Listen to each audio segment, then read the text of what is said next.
Boa noite, seja muito bem-vindo à Rede, que alegria poder encontrar você aqui. Eu costumo sempre dizer que a decisão de uma pessoa de procurar uma igreja no domingo é um milagre. Agora, no domingo de carnaval à noite, é muito mais do que um milagre.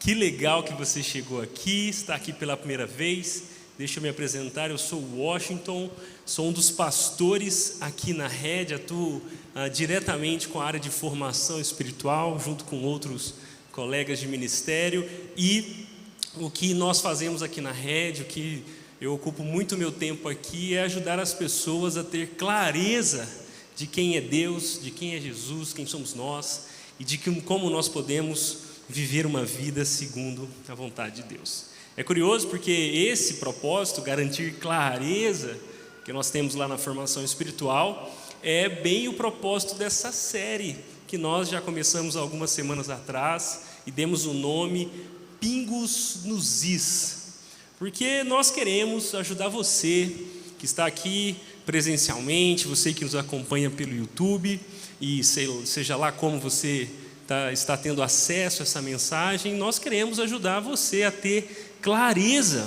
a realmente enxergar e entender as coisas como elas são. E esse é o nosso desejo, porque no meio dessa era da informação que nós vivemos, onde se produz muito conteúdo o tempo todo, inclusive conteúdo sobre fé, religião, Deus, etc., nós temos acesso a tantas informações, mas eu não sei você, parece que a gente continua ainda meio desinformado. A era da informação, na verdade, trouxe a era da desinformação, porque nós temos muitas opiniões por aí, mas qual é a verdade sobre Deus, sobre igreja, sobre Jesus, sobre nós? Então, a série Pingo nos Is foi elaborada para te ajudar a ter contato direto com aquilo que é mais essencial na fé cristã, para que você tenha clareza. E isso porque, se você prestar atenção, aquela máxima de algumas pessoas que igreja é tudo igual, olha direito, escute com atenção e você vai perceber que não, igreja não é tudo igual. Nesse momento, ao redor do país inteiro, tem muitas igrejas reunidas, e por mais que tenha alguém com o microfone na mão, um auditório cheio de pessoas como esse aqui está, e que alguns elementos se parecem, a verdade é que não necessariamente está acontecendo a mesma coisa, está sendo dito as mesmas coisas, está sendo formada uma mesma mentalidade em qualquer igreja por aí, mesmo uma igreja que se diz evangélica. Nós, como igreja, queremos ser uma resposta de Deus para esse Brasil, talvez até mesmo o mundo, que carece de clareza. Então, você é muito bem-vindo nessa série. Se você está chegando aqui hoje, quando for em casa, quando tiver oportunidade, dá uma olhada nos episódios anteriores da série Pingo nos Is, porque o Tiago já tratou aqui sobre marcas de uma igreja saudável, como você pode distinguir uma igreja realmente saudável de uma igreja que não é bíblica, que não é sadia. Semana passada o Cata falou sobre como identificar um cristão genuíno. Então, ser crente, ser cristão, parece que é meio pop há muito tempo já no Brasil. Todo mundo se diz de alguma maneira cristão, mas como exatamente identificar um cristão genuíno? Foi o que Cata compartilhou semana passada conosco. E hoje, a minha tarefa e meu privilégio é falar sobre um tema que eu não sei se você já parou para pensar, mas com certeza você vive em torno desse assunto, que é crescimento espiritual. A minha intenção aqui hoje é te ajudar a pensar e a sair daqui um pouco mais esclarecido sobre o que é crescimento espiritual. A verdade é que todos nós estamos em alguma jornada de crescimento espiritual. Crescimento espiritual é tudo aquilo que não tem a ver com crescimento físico ou biológico, mas aquelas coisas que fazem sentido dentro de nós, coisas imateriais, espirituais. E eu queria, antes de começar, te ajudar a pensar no seguinte: qual foi a última vez que você olhou para dentro de si mesmo, que você parou para pensar na sua vida e se deu conta que nem tudo dentro de você, no seu coração, na sua mente, até mesmo na maneira com que você se comporta, você se deu conta que nem tudo está do jeito que deveria estar? Geralmente isso acontece na virada do ano. Todo mundo toma de alguma maneira um chá de consciência entre Natal e Ano Novo e se compromete com uma mudança de vida. Às vezes isso não dura muito, já estamos no Carnaval e talvez você já esqueceu daquelas resoluções do começo do ano. Eu não sei você, mas domingo de manhã também é um dia propício para a revisão de vida. É quando você trabalhou muito durante a semana, no sábado tentou descansar ou espairecer, e aí chega no domingo e você percebe que a segunda-feira já está aí e você não quer mais viver do mesmo jeito. Então, muitas pessoas acordam domingo cedo e dizem assim: vou lá na igreja, quem sabe eu recebo uma palavra de Deus, quem sabe alguma coisa acontece e a minha vida muda de rumo. Você é um desses que veio parar aqui no domingo de carnaval por conta disso? Eu não sei, mas vira e mexe, eu olho para dentro de mim e eu percebo que tem um monte de coisas que não estão funcionando direito. Às vezes, uma crise conjugal pode fazer com que você perceba que você precisa crescer espiritualmente. Talvez um desafio financeiro que você está vivendo e você percebe que, por mais que você luta e tenta mudar de vida, aqui dentro as coisas continuam o mesmo, e isso eu acho que é uma experiência comum a todos nós. Tem pessoas que não acreditam que precisam melhorar. Quando eles olham para dentro, eles olham e falam assim: tá tudo certo, não, eu sou até melhor do que os outros mesmo, tá tudo bem, o problema é minha esposa, é ela que precisa de oração. Então talvez tem pessoas que procuram não necessariamente crescer espiritualmente, mas lidar melhor com as pessoas que não cresceram o suficiente ainda. Quem é você nessa história aí? Eu não sei, mas todos nós, de alguma maneira, precisamos ou sentimos a necessidade de sermos pessoas melhores. Agora, se isso é comum a todos nós, se isso faz parte da experiência humana, eu quero te ajudar a encontrar os indicadores corretos, a noção correta do que é crescer espiritualmente. Porque, afinal de contas, a sua vida e a minha vida são muito importantes para que a gente viva iludido ou enganado por aí.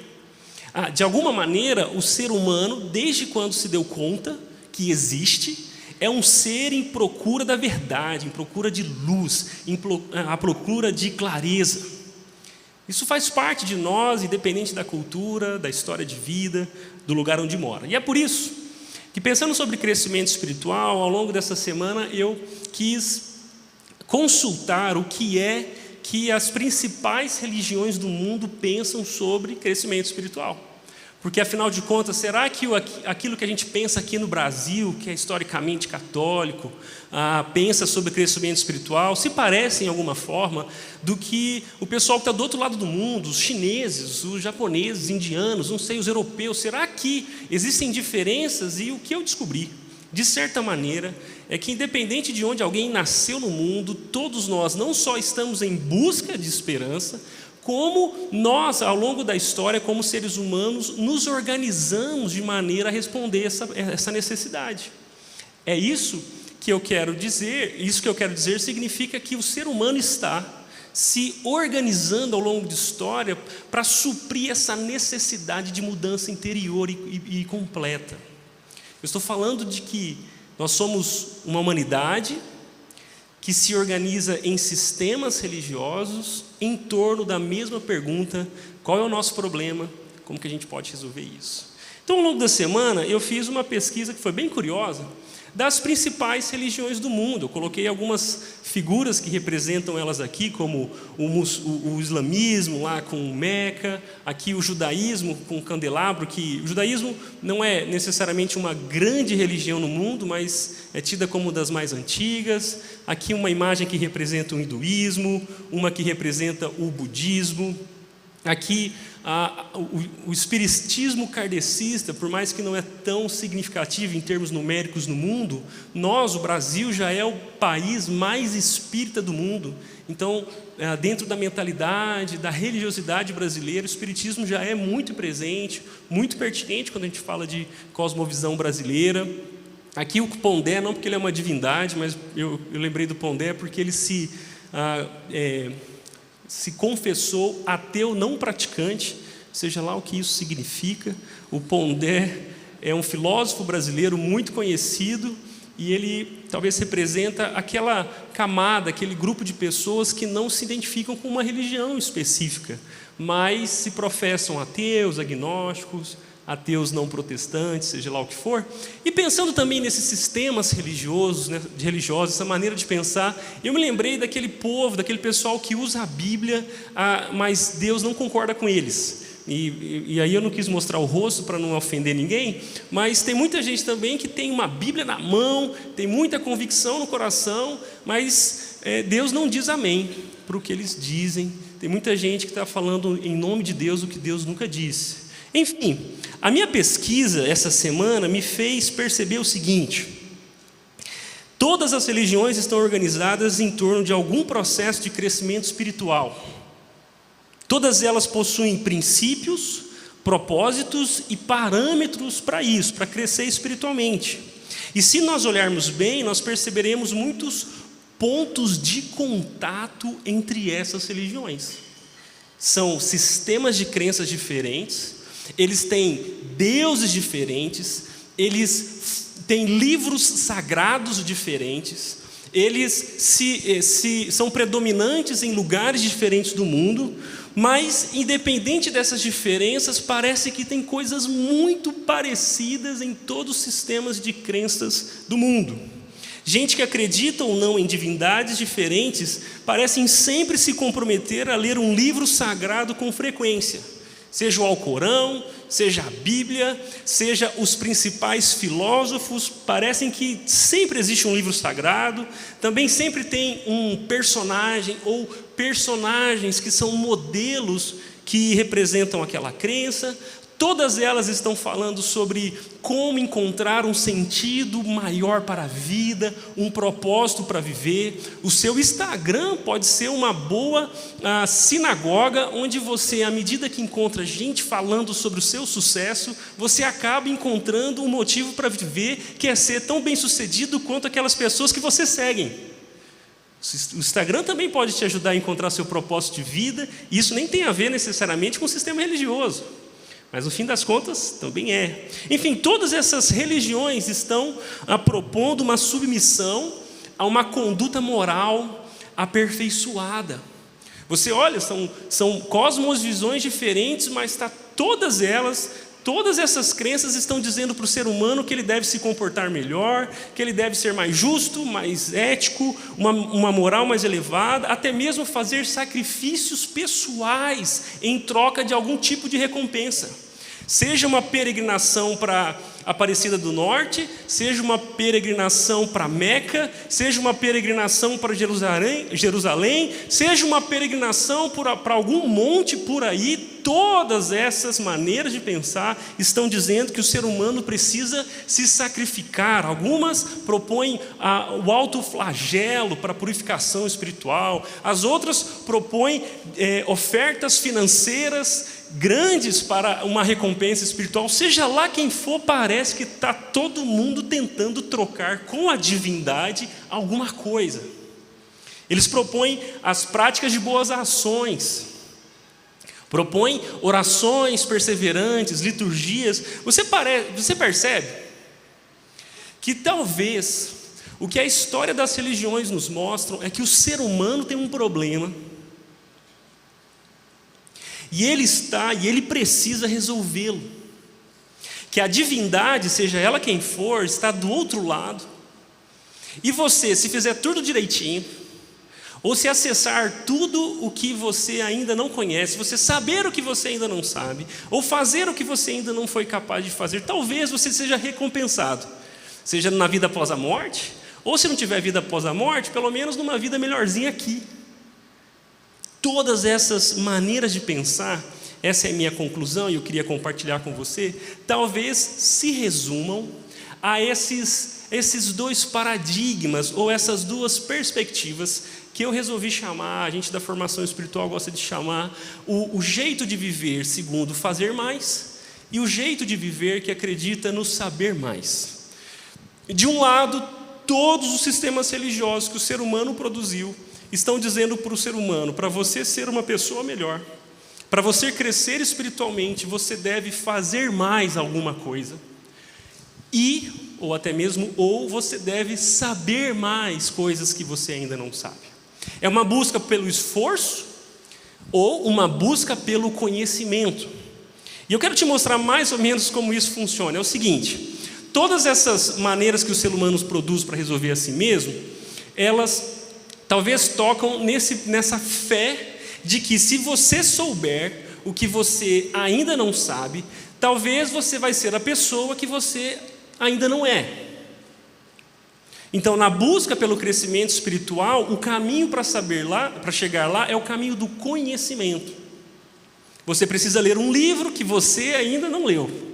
Você precisa ir num congresso que você ainda não foi. Você precisa conhecer um mentor, ter um coach ou conhecer um pastor, talvez um profeta, que vai te dizer coisas que vão mudar a sua vida.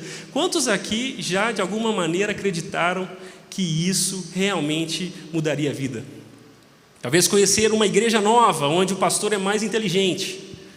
Talvez ler aquele livro que acabou de lançar e promete um método eficiente, transformador para você mudar de vida.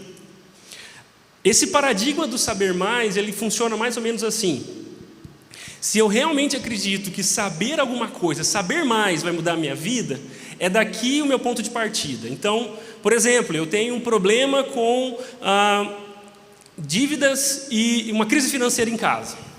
E ao longo do tempo, trabalho muito, tento resolver isso, mas eu acredito que entre eu e a transformação financeira está a ignorância. Então, eu contrato um consultor financeiro.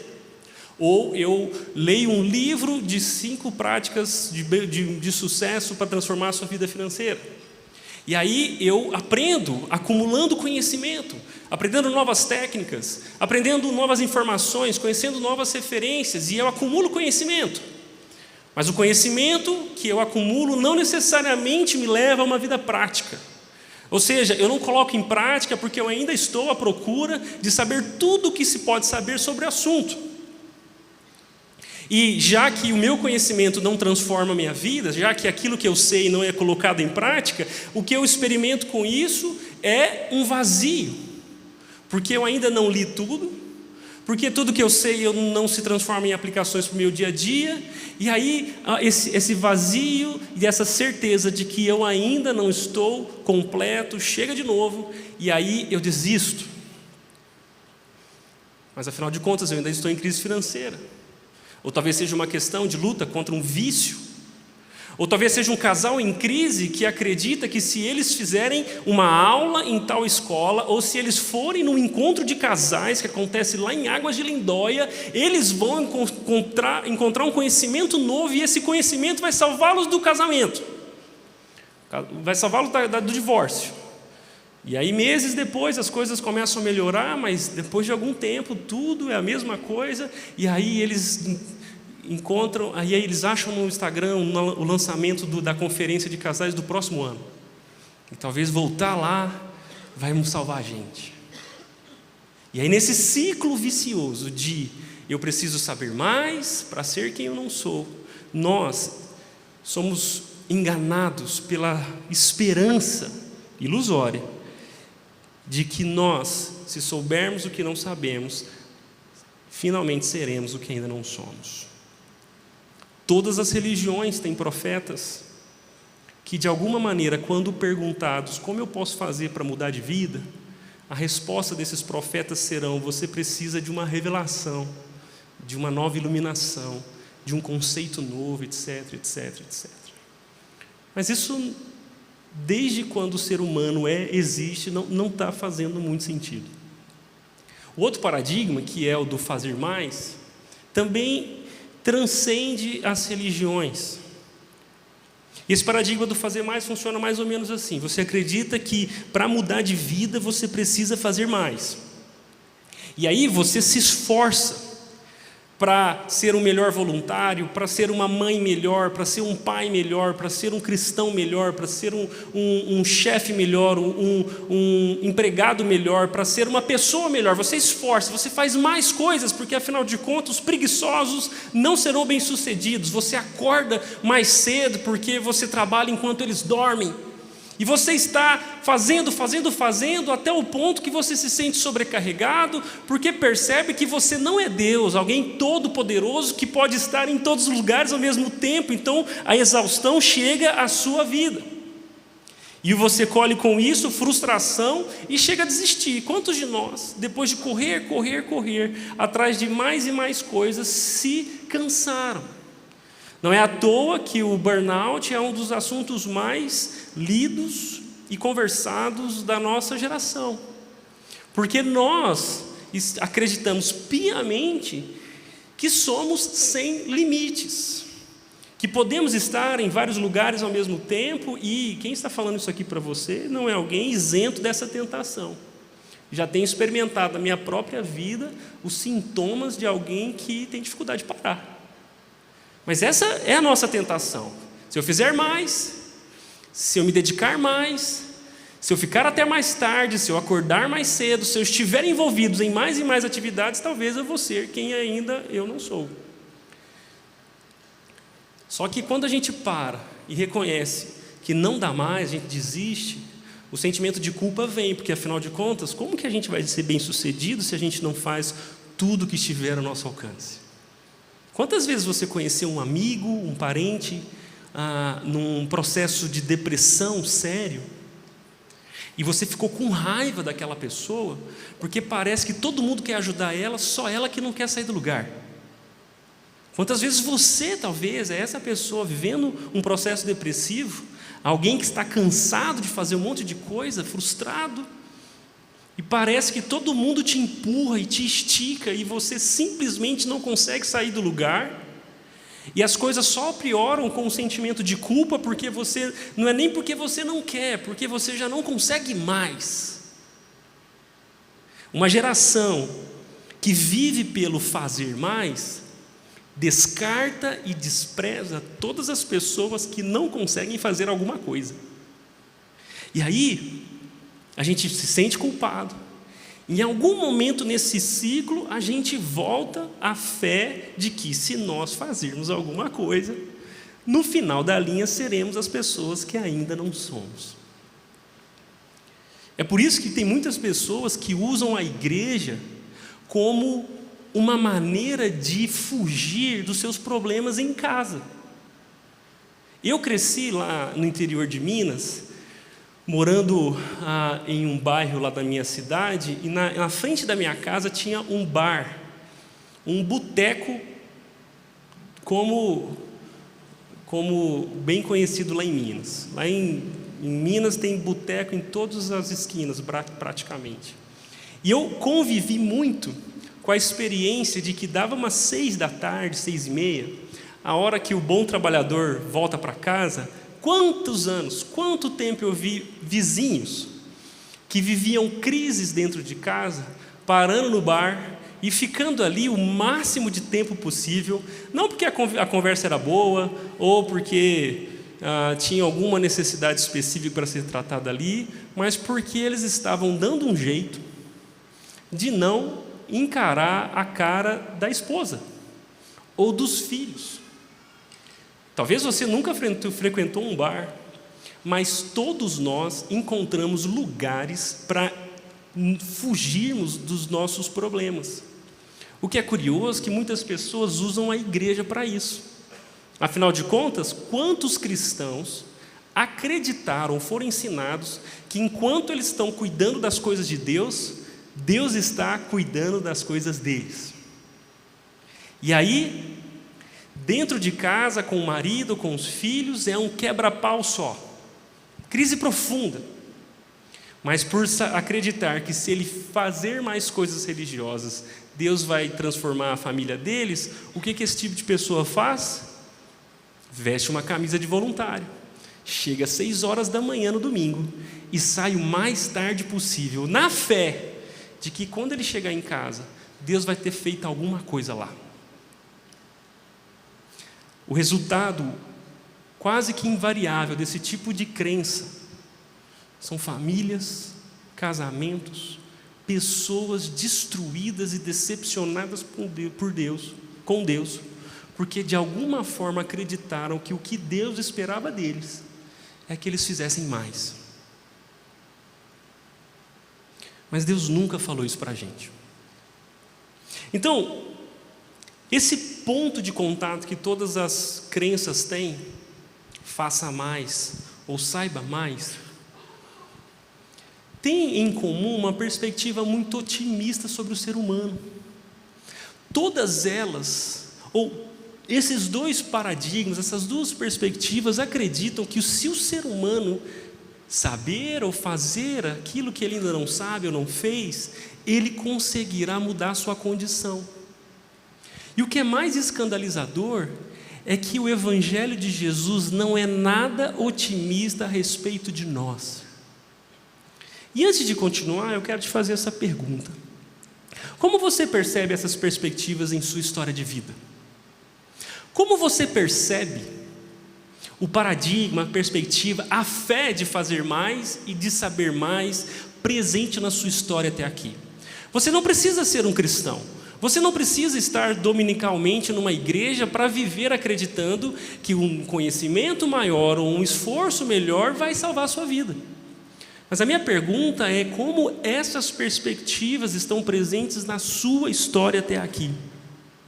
Muitos lutando contra os vícios, lutando contra a baixa estima, lutando contra uma crise financeira, lutando contra a perseguição de um propósito de vida que faça sentido viver, são enganados e iludidos por essas perspectivas. E você? Onde é que essa coisa entrou na sua história? Porque eu tenho algumas histórias para contar sobre mim aqui. Talvez não hoje. Mas saber mais, em algum momento me seduziu, e eu acreditei que se eu lesse os livros de teologia que os meus professores tinham lido, eu seria tão espiritual quanto eles. E aí, quando eu cheguei na última página de cada um deles, eu percebi que eu estava do mesmo jeito. Quantas vezes eu acreditei que Deus poderia salvar a minha família, os meus pais, se eu me sacrificasse. E eu entreguei sacrifícios dolorosos para Deus e as coisas pareceram não mudar. Como você percebe essas perspectivas na sua história de vida? A boa notícia é que Deus nos ama tanto que Ele não deixou o ser humano entregue às suas imaginações de como resolver o próprio problema. O que mais me admira na revelação bíblica é que Deus, ao criar o ser humano, Ele se apresenta a nós. Deus é um Deus que está no movimento de clareza. Ele é luz e nele não há sombra alguma. Isso significa que você não precisa mais tatear no escuro para encontrar a Deus. Pelo contrário, como o sol do meio-dia, Ele faz irradiar sobre nós a luz da verdade para que nós não vivamos no escuro. Por isso, eu queria compartilhar com você nessa noite 2 verdades sobre crescimento espiritual que talvez possam realmente transformar a sua vida de hoje em diante. A primeira verdade está em um diálogo muito curioso de Jesus com Nicodemos. Não sei se você conhece essa história, mas ela está no Evangelho de João, capítulo 3. Eu queria te convidar, se você tiver uma Bíblia, a abrir aí, João, capítulo 3, nós vamos ler do 1 em diante. Olha que curioso essa história. Jesus se encontra com Nicodemos. Nicodemos é um religioso, na verdade, uma grande autoridade religiosa. Se você assistiu The Chosen, você já pegou a referência aqui, né? Então, o Nicodemos é alguém importante para aquele contexto, um religioso que ensina sobre as coisas de Deus, mas ele chega aqui, João capítulo 3 diz o seguinte, que havia um fariseu chamado Nicodemos. Ele era líder religioso entre os judeus e certa noite veio falar com Jesus e disse: Rabi, todos nós sabemos que Deus enviou o Senhor para nos ensinar. Seus sinais são prova de que Deus está com o Senhor. Verso 3 diz o seguinte: Jesus respondeu: eu lhe digo a verdade, quem não nascer de novo não verá o reino de Deus. Como pode um homem velho nascer de novo? Perguntou Nicodemos. Acaso pode ele voltar ao ventre da mãe e nascer uma segunda vez? Papo estranho dos dois, né? E aí verso 5 diz: eu lhe digo a verdade, Nicodemos, ninguém pode entrar no reino de Deus sem nascer da água e do Espírito. Os seres humanos podem gerar apenas a vida humana, mas o Espírito dá luz à vida espiritual. Verso 7, portanto, não se surpreenda quando eu digo, é necessário nascer de novo. O vento sopra onde quer, assim como você ouve o vento, mas não é capaz de dizer de onde ele vem, nem para onde ele vai, também é incapaz de explicar como as pessoas nascem do Espírito. Eu queria te ajudar a olhar para esse diálogo, que é muito importante. Não é à toa que João, um apóstolo, escolhe a começar o seu evangelho com esse tipo de conversa. Porque um religioso, alguém em busca de verdade, de clareza sobre crescimento espiritual, reconhece que Jesus é diferente de todos os outros. Ele diz: mestre, verso 2, todos nós sabemos que Deus enviou o Senhor para nos ensinar, seus sinais são prova de que Deus está com o Senhor. Ele está dizendo: mestre, eu estou interessado em saber o que o Senhor fala sobre crescimento espiritual, sobre vida com Deus, porque afinal de contas o Senhor está fazendo uns negócios bem loucos por aí. Você vem de Deus e Jesus já larga logo o papo reto dizendo: Nicodemos, eu digo a verdade, quem não nascer de novo não verá o reino dos céus. A primeira verdade espiritual que nós vemos aqui está nesse fato. Preste atenção, Jesus respondeu: eu lhe digo a verdade, ninguém pode entrar no reino de Deus sem nascer da água e do Espírito. Os seres humanos podem gerar apenas a vida humana, mas o Espírito dá luz à vida espiritual. A ênfase aqui, portanto, não se surpreenda quando eu digo é necessário nascer de novo. A primeira verdade espiritual, ou a primeira verdade sobre crescimento espiritual que eu quero compartilhar com você, é que crescimento espiritual é um novo nascimento. E isso é importante você saber, porque para crescer espiritualmente você precisa reconhecer ou entender que ninguém que não nasceu de novo pode crescer espiritualmente. O que Jesus está dizendo para Nicodemos é muito sério, porque Jesus olha para um homem religioso dizendo: Nicodemos, não importa o que você saiba sobre a Bíblia, não importa o seu currículo teológico, Nicodemos, não importa o que as pessoas dizem sobre você, ou nem a opinião que você tem sobre a sua própria espiritualidade. Alguém só pode ver o reino de Deus, alguém só pode entrar no reino de Deus se nascer de novo. E essa expressão nascer de novo, eu me dei conta que eu conheci ela não lendo Nicodemos, mas morrendo de medo na minha adolescência, de ouvir de alguma das meninas que eu tinha interesse, que para me ficar com elas eu precisaria nascer de novo. Você já deu um fora em alguém com essa expressão? O que a gente faz? O que eu posso fazer para a gente conversar melhor? E aí você diz para ele: nasça de novo. Talvez as mulheres sabem bem, na verdade talvez os homens sabem bem o que significa isso, né? Porque quando uma menina diz para um candidato a um relacionamento: você precisa nascer de novo para ficar comigo, o que ela está dizendo? Que é impossível. É impossível que role alguma coisa, a não ser que você nasça de novo, a não ser que você seja uma outra pessoa, que você não é. É exatamente isso que Jesus está falando com Nicodemos. Ele está dizendo: Nicodemos, para crescer espiritualmente, para ver o reino de Deus, você precisa nascer de novo. Você precisa ser alvo de uma ação que não começa em você. Você precisa nascer um outro nascimento que não foi aquele que aconteceu com seu pai e com a sua mãe. E se você quer ver o reino de Deus, você precisa entender que você não pode fazer nada para isso acontecer. É uma ação que começa e termina na pessoa de Deus. A primeira verdade sobre crescimento espiritual é que o homem está completamente incapacitado de ver a Deus, de conhecer a Deus e muito menos de crescer espiritualmente pela força das suas intenções. Não é saber coisas novas que vai fazer com que você nasça de novo. Não é fazer muito, insistir com Deus, como alguém que pega no seu colarinho e insiste para que Deus o faça uma pessoa nova. Não é assim que funciona, porque o ser humano, essencialmente falando, está separado de Deus. E aqui é o momento que nós chegamos à conclusão que o Evangelho de Jesus, o ensino de Jesus é completamente pessimista a respeito do ser humano. É Jesus com toda a misericórdia e verdade dizendo: Nicodemos, você não consegue ver o reino de Deus por si mesmo. Seus pais não conseguem. Seus filhos não podem ver o reino de Deus porque você quer. As pessoas que você ama estão perdidas se não acontecer espiritualmente algo que está fora do alcance delas, o novo nascimento. E Jesus está dizendo isso, como Paulo também afirmou aos Efésios, no capítulo 2 da carta aos Efésios, quando ele disse: vocês, se referindo àqueles homens, a nós como humanidade, o ser humano está morto por causa da desobediência dos seus muitos pecados.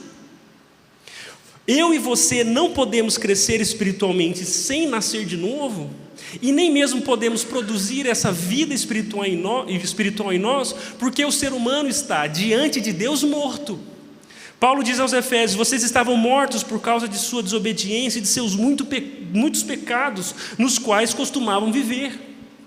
E não só vocês, mas o resto do mundo, obedecendo ao comandante dos poderes do mundo invisível. Ele está se referindo a Satanás. E ele diz: ele é o espírito que opera no coração dos que se recusam a obedecer. Paulo continua dizendo: todos nós vivíamos deste modo, seguindo os desejos ardentes e as inclinações de nossa natureza. Éramos, por natureza, merecedores da ira como os demais. Quando Paulo se refere à humanidade dizendo que todos nós estamos fora de Cristo, mortos, a cena que aqueles leitores de Efésios, os Efésios e nós podemos ter em mente, não é de alguém no pronto-socorro, desfalecendo, quase morrendo. Não é alguém na UTI com aparelhos, respirando por aparelhos, à espera de uma renovação da saúde.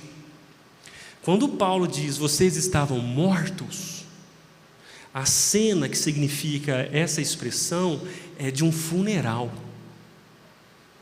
onde não existe esperança. Porque uma das qualidades de um morto é nem saber que está morto, certo? Ou você já recebeu alguma mensagem de um morto dizendo: por favor, pode me ajudar a voltar à vida? Se você já recebeu esse tipo de mensagem, a gente deveria conversar no final do culto, tá bom?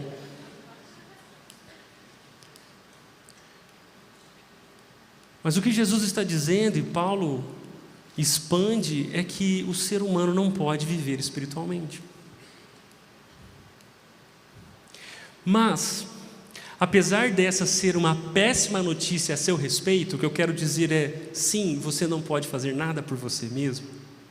Sim, você não pode gerar vida espiritual nem em você mesmo e nem nas pessoas que você ama. A boa notícia é a que Paulo continua dizendo: apesar de estarmos mortos, Deus é tão rico em misericórdia e nos amou tanto que, embora estivéssemos mortos por causa de nossos pecados, Ele nos deu vida juntamente com Cristo. É pela graça que vocês são salvos. É essa boa notícia que Nicodemos escuta, e é essa boa notícia do Evangelho. Se não há esperança para a humanidade, se não há esperança para nós, porque nós estamos mortos em nossos pecados, A boa notícia é que Deus não está de braços cruzados, que Deus não é alguém que está contabilizando os nossos pecados, pelo contrário, Deus é rico em misericórdia. E por sua grande misericórdia e por sua grande generosidade, Ele nos ama ao ponto de enviar Jesus, a solução para o nosso estado espiritual. E é por isso que o cristão que nasceu de novo, ele nasce de novo, porque ele não só crê que ele não pode fazer nada para mudar a sua vida, como ele também acredita que Jesus fez tudo o que ele precisa. Não porque Deus está de braços cruzados, não porque Deus está longe esperando que a gente chegue lá, mas porque Deus decidiu se aproximar. Ele se identifica conosco e, como pai que vai atrás de um filho, Deus paga o preço pelos nossos erros, enviando Jesus, o único que tem vida espiritual, a fonte da vida derramada sobre o mar de morte que nós somos. E Ele faz ressuscitar por sua misericórdia aqueles que creem. Essa é a boa notícia do Evangelho. O Evangelho é a mensagem que o ser humano está perdido, mas que, apesar de sexta-feira ser a sexta-feira da paixão, onde a cruz crucifica o autor da vida, o Evangelho é a mensagem que no domingo de manhã a vida nasce em Cristo. No domingo de manhã nós somos o povo da ressurreição. E é por isso que agora, não mais iludidos por aquilo que nós podemos fazer por nós mesmos, nós podemos nos render àquilo que Jesus fez por nós. Mas Deus, sendo rico em misericórdia, nos deu vida juntamente com Cristo. Você crê nisso? Porque a primeira verdade sobre crescimento espiritual é que ele é um novo nascimento. É que nós somos salvos pela graça, e essa graça é recebida em nossos corações por meio da fé. Por isso, fé não é esforço espiritual. Fé não é aquilo que você pode fazer para chegar lá. Fé, na verdade, é rendição. Fé é descanso. Eu não sei se você já teve a experiência de ganhar um presente que te deixou constrangido. Vez ou outra isso já aconteceu na minha vida, alguém me deu um grande presente e eu fiquei completamente envergonhado, porque eu não só merecia aquele presente, como eu me senti constrangido por tamanha generosidade. E quando nós estamos diante de algo tão grande, o sentimento que temos é de que nós não podemos receber. Não, pelo amor de Deus, não faz isso. Não precisava. Lá em Minas é assim que a gente recebe presente. Quando alguém chega com presente, fala assim, não precisava. Como se quem está dando o presente está dando porque precisa, né? E não porque quer. Mas quando nós somos constrangidos com um presente gratuito, espiritualmente falando, fé é abrir mão e receber. É dizer, cala a boca e recebe.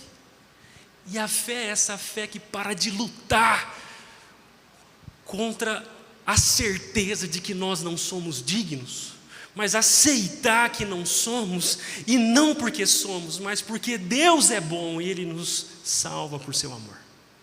Por isso vocês são salvos pela graça, por meio da fé, e isso não vem de vocês, é uma dádiva de Deus, não é recompensa pela prática de boas obras, para que ninguém venha a se orgulhar. Por isso a primeira verdade sobre crescimento espiritual é que ele é um novo nascimento, é algo que acontece de Deus para nós e nós não podemos produzi-lo. E é por isso que eu queria dizer que a mensagem de Jesus sempre foi muito simples e continua sendo. Eu não sei há quanto tempo você está aqui na rede, mas eu queria te dizer que a nossa mensagem é uma só.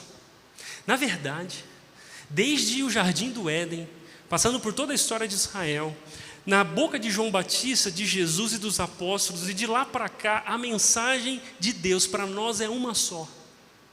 Não é sejam boas pessoas, não é façam boas obras, não é orem muito para que eu os escute. A mensagem de Jesus para nós é uma só: arrependam-se e creiam no Evangelho.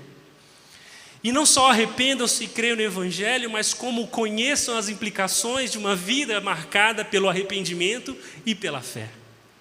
E é por isso que eu queria te perguntar hoje, você já creu, você já se arrependeu de ser um pecador? Eu não posso continuar sem que você responda essa pergunta para você mesmo. Você já se arrependeu de ser um pecador? A minha pergunta não é se você está convencido que cometeu erros, e nem se você está triste pelas consequências dos erros que você cometeu. A minha pergunta é se você já desistiu de olhar para si mesmo como uma boa pessoa. Se você já desistiu de acreditar que você tem, no fundo, um coração bom. E que se você só precisa de um empurrãozinho de Deus para as coisas darem certo. Você já desistiu dessa ideia? Porque um verdadeiro arrependimento, o sinal de verdadeiro arrependimento é alguém que deixou de acreditar em si mesmo e que reconheceu que no fundo, você é um pecador. Você já se arrependeu de ser quem você é? E mais, você crê em Jesus como seu único Salvador? Ele, Jesus, é o bem mais precioso que você tem. Você já recebeu o perdão? Você conhece esse perdão de Jesus? Você tem Ele como aquilo que mais importa na sua vida? Ele já é mais importante do que o seu estado civil? Ele já se tornou mais importante do que o seu patrimônio financeiro para te dar segurança?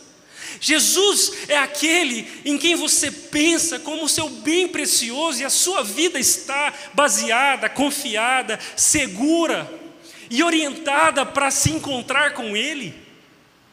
Porque se você não se arrependeu dos seus pecados, e se você não crê em Jesus como seu Salvador, eu queria te dizer, faça isso.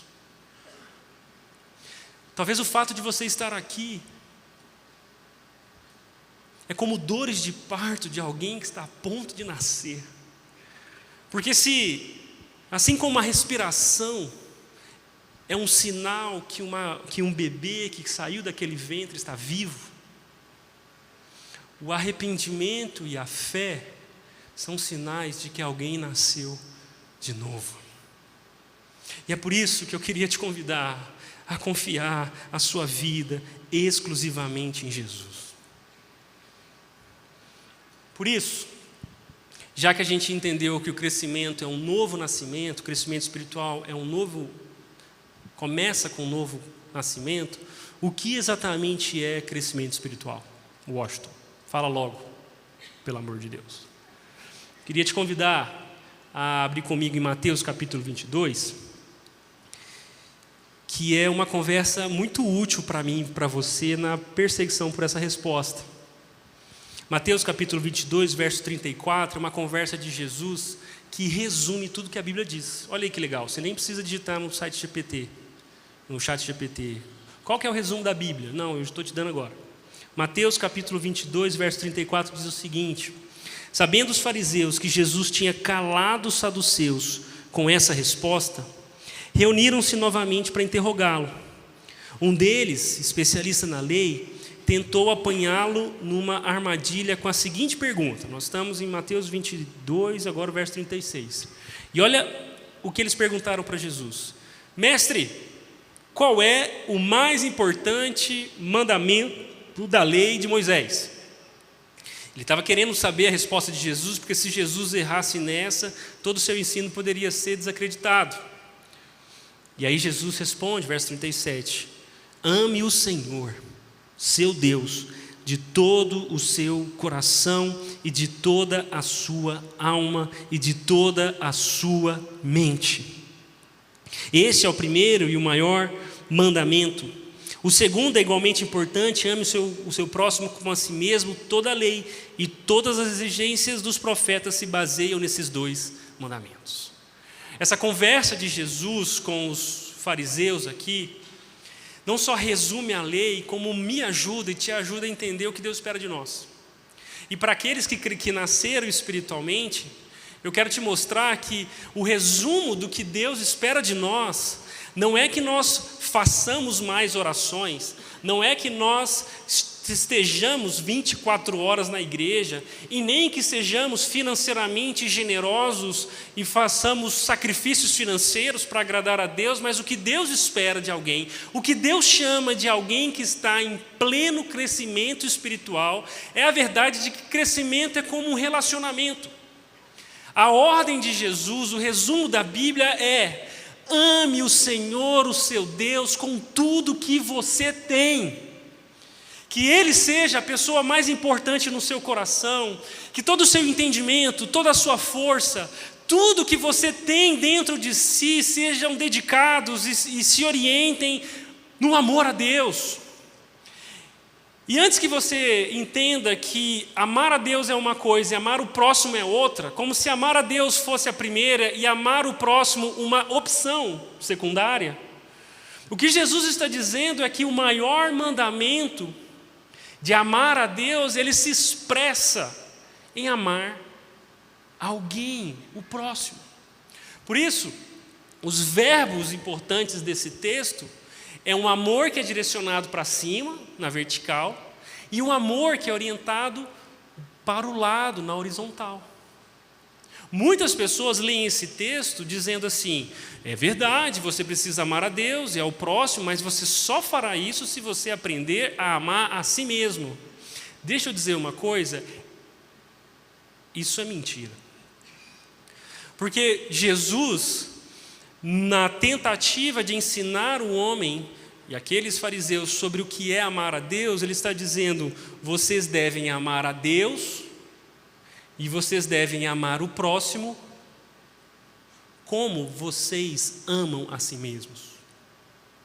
Porque se tem alguma coisa que eu e você nascemos sabendo, é amar a nós mesmos. Você, inclusive, é capaz de destruir a sua própria vida para que alguém faça você se sentir amado. O amor a nós mesmos é um amor tão natural, tão nato, porque pessoas são capazes de matar o outro para se defenderem ou para obterem o que querem. Assim como pessoas são capazes, por amar a si mesmo, de tirarem a própria vida, como uma tentativa de pararem de sofrer. O que está tanto em um extremo quanto no outro é a firme condição de amor próprio. E quando Jesus diz que o maior dos mandamentos, a vontade de Deus para nós é que nós amemos a Deus e ao próximo, é que talvez nós usemos o amor a si mesmo como referência para isso. Porque assim como nós colocamos os nossos interesses acima dos outros, nós devemos colocar os interesses de Deus acima dos nossos. Nós devemos colocar o interesse das pessoas acima dos nossos. Porque à medida que nós conhecermos a Deus e o amor de Deus, na verdade, o que Deus nos ensina é amar corretamente todas as coisas. É isso mesmo que João capítulo 13 nos diz. João, o apóstolo do amor, está dizendo: por isso agora eu lhes dou um novo mandamento: amem uns aos outros assim como eu os amei, vocês devem amar uns aos outros. Porque para os fariseus, Jesus diz: ame a Deus e ao próximo como a vocês mesmos. Mas os fariseus não andam com Jesus. Os fariseus não são tocados por Jesus. Os fariseus não se importam com Jesus. Mas quando Jesus está se despedindo dos apóstolos, dos discípulos, nós estamos lendo João capítulo 13, já é as cenas finais do ministério de Jesus. Jesus olha nos olhos dos seus discípulos e diz para eles: vocês sabem que a vontade de Deus é que vocês amem a Deus e ao próximo como a vocês. Mas agora eu vos dou um novo mandamento, porque vocês têm uma nova informação. Agora, ao longo desses 3 anos, vocês experimentaram o meu amor por vocês. Um amor que transcende o que vocês pensam sobre vocês mesmos. Então, Jesus ensina aos seus discípulos: um novo mandamento vos dou. Amem uns aos outros, mas não como vocês acham que devem amar, não como as opiniões que vocês trouxeram em suas vidas do que é amor, mas amem uns aos outros como eu vos amei. Como Jesus nos amou? É dessa forma que nós devemos amar uns aos outros. É por isso que em 1 João capítulo 3, o mesmo apóstolo afirma o seguinte: sabemos que o que é o amor, porque Jesus deu sua vida por nós, também nós devemos dar a nossa vida pelos nossos irmãos. O que eu quero te dizer é que crescimento espiritual, a minha intenção hoje não é te dizer como crescer espiritualmente. Isso a gente vai fazer em outro momento. Mas é te mostrar o que é crescimento espiritual. E crescimento espiritual, basicamente, a definição que nós chegamos ao olhar para tudo isso é que crescimento espiritual é amar a Deus e amar as pessoas mais e melhor. Não tem a ver com fazer mais coisas. Não tem a ver com saber coisas que você ainda não sabe. Crescimento espiritual é amar a Deus e amar as pessoas mais e melhor, porque quem nasceu de novo, recebeu o amor de Deus e agora está aprendendo com Deus a como amar corretamente as pessoas ao seu redor. Não é sobre as suas ideias de amor, mas como Jesus nos amou. Como Jesus nos amou? Jesus nos perdoou. Então nós devemos perdoar aqueles que nos ofendem. Como Jesus nos amou? Jesus se importou conosco. Ele desce do seu lugar de glória, assume uma posição de humildade como homem, e não só morre, mas morre uma morte de cruz para nos salvar. Por isso nós devemos nos importar uns com os outros. Jesus deu a sua face para que nós não fôssemos açoitados, e nós devemos fazer isso uns para os outros. Jesus é o servo que lava os pés dos seus discípulos, e nós devemos servir uns aos outros. Jesus é aquele que acredita nos seus discípulos, mesmo eles sendo incapazes, e nós devemos encorajar uns aos outros, mesmo percebendo que eles não são lá grande coisa. Jesus nos aceita como nós somos, e nós devemos aceitar uns aos outros como cada um chegou. Crescimento espiritual não tem a ver com os livros de teologia que você leu, e nem tem a ver com as posições de liderança que você pode ocupar em algum lugar. Crescimento espiritual tem a ver com uma vida de Cristo pulsante em você, que te leva a amar a Deus e amar as pessoas mais e melhor. E já que a gente conversou sobre aqueles círculos viciosos, eu quero te dizer que saber novas coisas e fazer outras coisas, mais coisas, não são o começo nem o fim do crescimento espiritual, mas estão talvez na categoria de coisas que nós fazemos por amar mais a Deus e as pessoas. É por amar mais a Deus que eu leio a Bíblia. É por amar mais a Deus que eu me engajo na missão que Ele está fazendo no mundo de salvar mais pessoas. É por amar mais a Deus que eu me envolvo na comunidade de Jesus. É por amar mais a Deus que eu abro espaço na minha agenda, no meu coração, para conversar com pessoas que precisam de orientação. É por amar mais a Deus que eu faço algumas coisas e que eu sei, e que eu procuro saber novas coisas, mas o amor a Deus é o norteador de tudo o que deve mover a minha vida hoje. Por isso, deixa eu te mostrar como funciona esse amar mais e melhor como crescimento espiritual. Nós reconhecemos o amor de Deus por nós, ouvimos a mensagem, experimentamos o cuidado de Deus por meio da comunidade. Então, o primeiro passo desse crescimento espiritual é reconhecer o amor de Deus. Você não pode viver e não pode ensinar aquilo que você mesmo não experimentou. Então, o amor a Deus, o crescimento espiritual começa com Deus. Nós reconhecemos o amor de Deus. Nós recebemos esse amor de Deus, nós caímos de joelho diante deles e reconhecemos que não há nada que nós poderíamos ter feito para que Ele se importasse conosco. Nós recebemos esse convite da graça, esse convite amoroso de Jesus e nos rendemos ao convite de transformação. É por isso que quando você olha para alguém que está crescendo espiritualmente, essa pessoa é alguém que está se rendendo a Jesus, que está se rendendo à voz do Espírito em seu coração, que está se rendendo e se quebrantando diante de Deus, como o salmista afirmou: um coração contrito e quebrantado não desprezará o Senhor. Enquanto eu preparava essa mensagem, eu me emocionei.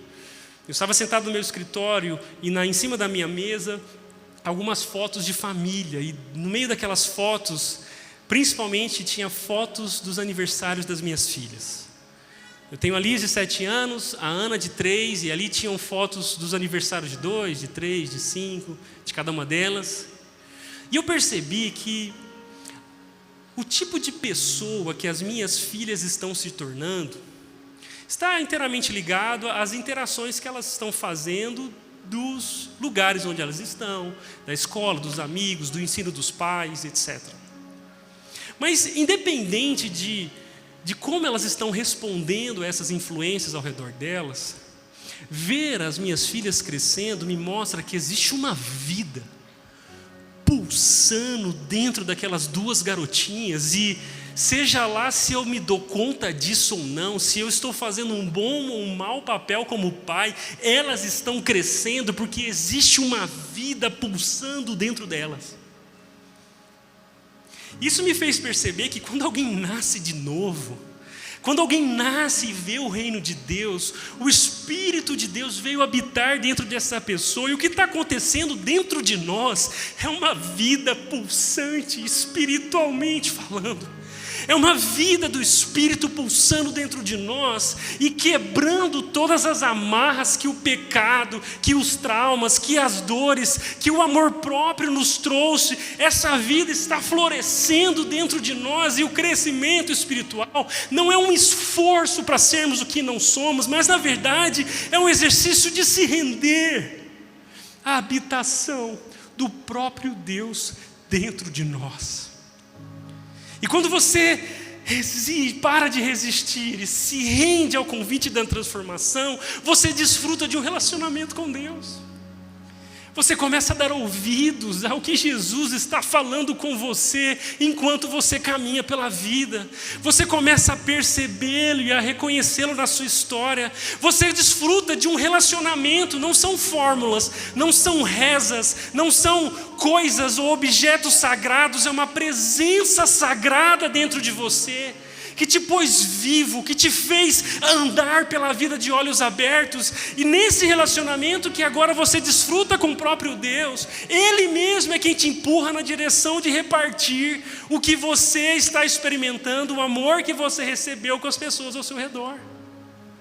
E quanto mais você reparte, quanto mais você vive para que outras pessoas não só saibam sobre Jesus, mas vejam Jesus, experimentem Jesus, mais você reconhece o quanto você é amado, mais você reconhece o quanto Deus não te trata segundo os seus pecados, mas trata você segundo a sua glória, segundo o seu caráter, que é cheio de amor, que é cheio de generosidade, que é cheio de compaixão e que aceita gente ruim como a gente.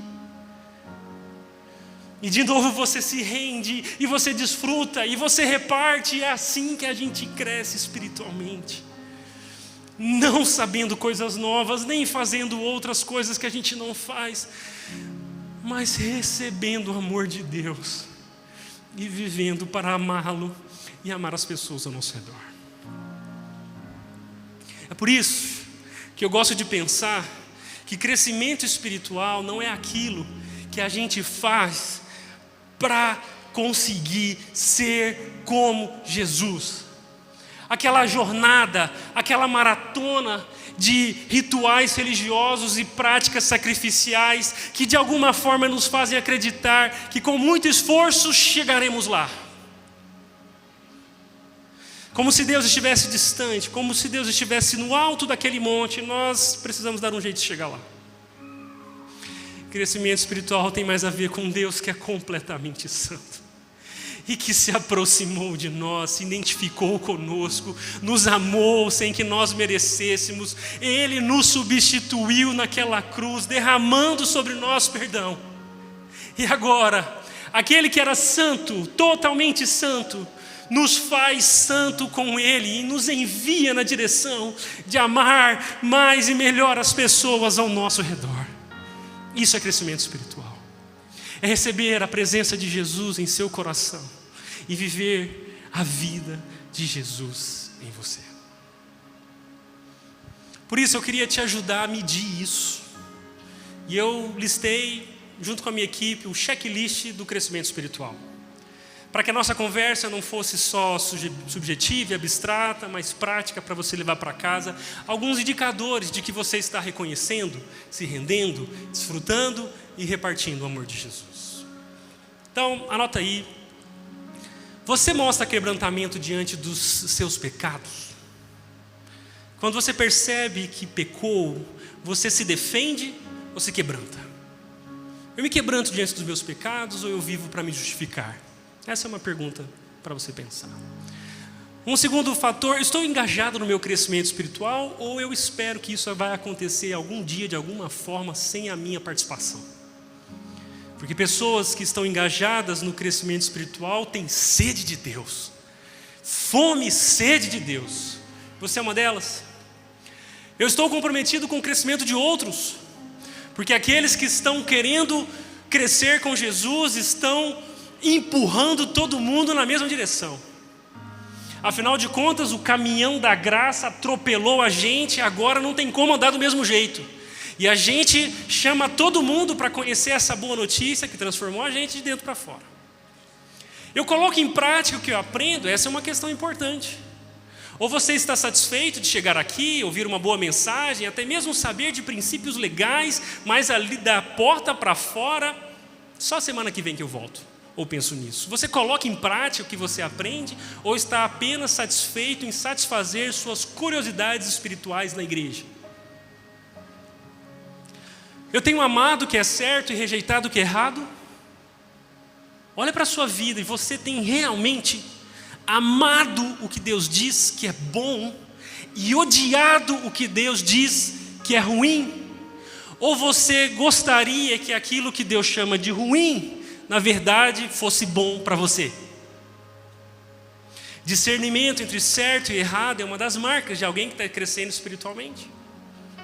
Eu encaro as dificuldades como oportunidade de crescimento, ou diante do estado do meu casamento, diante dos desafios do emprego, diante das pessoas difíceis na minha vida, na verdade eu penso em abandonar a minha fé, porque esse negócio de ser de Jesus não está dando muito certo. Por outro lado, quem está crescendo espiritualmente, a cada desafio, entende que a sua fé está sendo provada e encontra nesses desafios uma oportunidade de crer e de amar e de honrar a Jesus diante desses desafios. Eu vivo disposto a perdoar e pedir perdão. Talvez essa seja uma das marcas mais nítidas de alguém que conheceu Jesus. Pessoas perdoadas perdoam. Você é alguém que está disposto a perdoar aqueles que te maltratam? Ou, se Deus virar o rosto, você vai dar um jeito de resolver a parada? Eu tenho me tornado mais gentil? Tenho me tornado menos crítico e mais alegre? Porque quem está crescendo espiritualmente está olhando as pessoas como pessoas e não como problemas. Quem está crescendo espiritualmente está tratando os outros como Deus os trata. Quem está crescendo espiritualmente se tornou mais gentil, menos crítico, porque se identifica com pessoas que são difíceis, porque ele reconheceu que ele é uma pessoa difícil também. E mais, ele é mais alegre, porque ele conheceu uma fonte de vida que não para de jorrar dentro dele. Enfim, eu queria te perguntar, quem são as pessoas difíceis de amar em sua vida hoje? Eu aprendi essa semana que retribuir o bem com o mal é diabólico. Quando alguém te faz algo de bom e você retribui com maldade, isso é diabólico. Retribuir o bem com o bem é humano, é o mínimo. Agora, retribuir o mal com o bem, isso é se parecer com Jesus. Você já parou para pensar que essas pessoas que você chama de pessoas difíceis, ou essas situações onde é difícil amar essas pessoas, são oportunidades de amar a Deus e aprender com Deus a amar mais e melhor essas pessoas?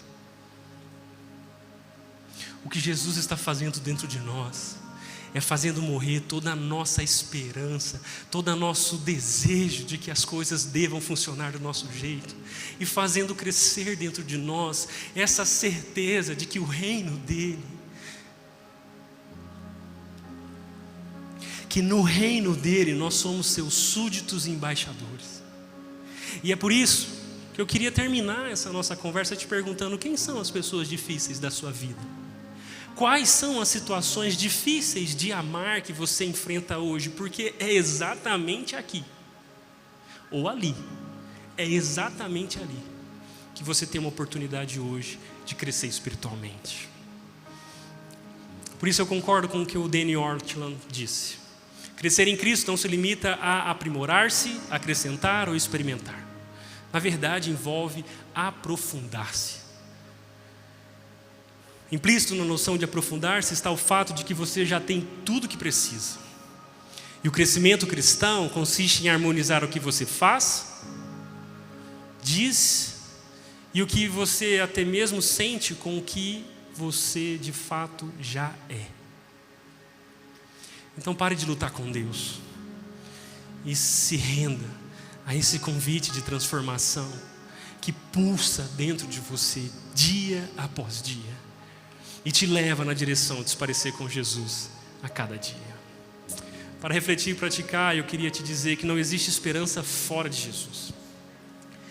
Se arrependa dos seus pecados e creia hoje em Jesus como seu Salvador. Eu também queria dizer que não resista ao amor que te leva a uma verdadeira transformação. Seja hoje um canal da graça de Deus. Eu concordo com Carlos Macor quando diz que se Deus é amor, não existe falta de amor no mundo. O problema do mundo não é falta de amor, é uma má distribuição dele. Porque pessoas como eu e você, que somos alvos da graça, do amor de Deus, quando decidimos não repartir esse amor com as pessoas que nos rodeiam, essas pessoas não têm a oportunidade de serem amadas como Deus as ama. Mas quando você se render ao convite da graça de Deus, Deus vai te usar como instrumento para que pessoas o conheçam mais e melhor. E por fim, a qualidade ou o nosso crescimento espiritual, ele na verdade é medido na qualidade dos nossos relacionamentos. Eu queria que você saísse daqui hoje pensando em como você se relaciona, como vai a qualidade dos relacionamentos da sua vida. Porque talvez eles são o lugar do melhor diagnóstico sobre a sua vida com Deus. O nosso crescimento espiritual se mede na qualidade dos nossos relacionamentos. E é por isso que eu quero te convidar a fechar os seus olhos hoje, agora. Respirar fundo. Se lembrar do que você já conheceu sobre o amor de Deus. E encontrar na sua experiência de vida as oportunidades que você já tem de reparti-lo com alguém. Senhor, essa é a nossa oração. Nos ajuda hoje a te amar mais e melhor. Nos ajuda hoje a amar as pessoas que estão ao nosso redor mais e melhor. Se existe alguém aqui entre nós que ainda não nasceu de novo, Senhor, faz brotar essa vida dentro dele. Nos ajuda a te amar como o Senhor nos amou. Nos ajuda a amar uns aos outros como o Senhor nos amou. Essa é a nossa oração. E é em nome de Jesus, esse nosso Salvador, que nós oramos. Amém e amém.